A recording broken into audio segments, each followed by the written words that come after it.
The Joe Rogan Experience. I came back alienated and numb. I didn't come back as a protester, but confused. How did you feel about fighting the with my protest? father? Oh, fighting with your father? Sure, of course. Yeah. I gave him LSD one time. Did you, on purpose? Yeah, Did he know? Yeah. Didn't he know you were giving it No, to he him? didn't know I'd give it to him, but he knew that he was on something. Yeah. How did you do that? Would you slip it in his coffee? No, it is scotch. Ah, even better. How much? Quite a bit. He was strong, though. Yeah, He handled it?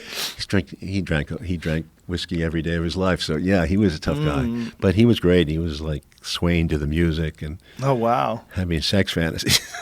Wow.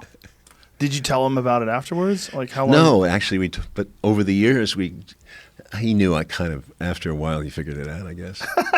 I was a long-haired, wild kid, you know. Right. Talking black talk to him. Did you feel like you had to do it?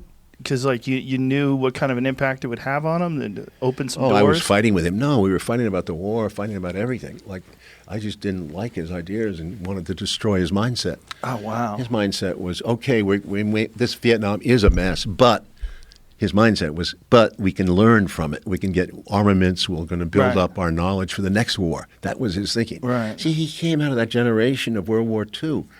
His father was wiped out in 29, and his first job was as a floor walker. He didn't have anything.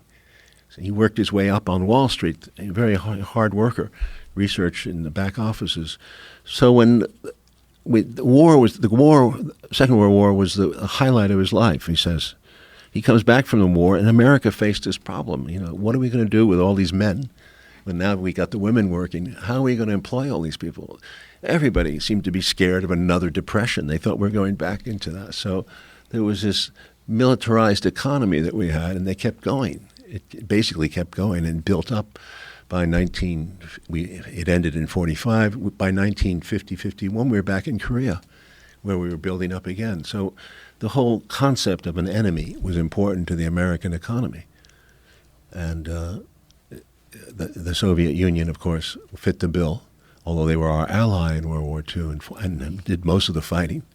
They became our biggest enemy right away. Right away. There was no hesitation about it. It was often a political decision, you know, to have an enemy, to create fear, and to keep the militarized economy that we have.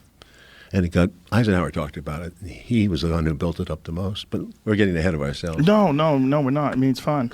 But my father came from that generation, and he believed firmly that Russia was really invading our country, threatening it. They were in our schools. They were in our State Department.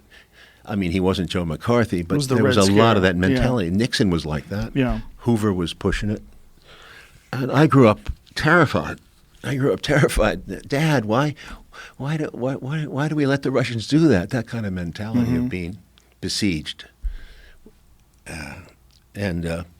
So my father and I fought a lot, as you can imagine, because I got kicked out of. He'd take me to a restaurant. I'd have an American tie that was made out of American flag, right? And the restaurant owner would kick me out because he thought it was disrespectful. He'd been an ex-Marine. That's interesting. You can have an American flag anything now, and you're respectful. That's weird. Like you get an American flag hat or a T-shirt, and oh come on, this was a different world. This was still was the height of the still the 70s. The older people were offended by that. Yeah, it's interesting how that shifted, right? Like now, the more American flags, the better on everything: socks, underwear, whatever you want. Nothing is respectful. Yeah, it's different. It's really weird. It's kind of been bastardized.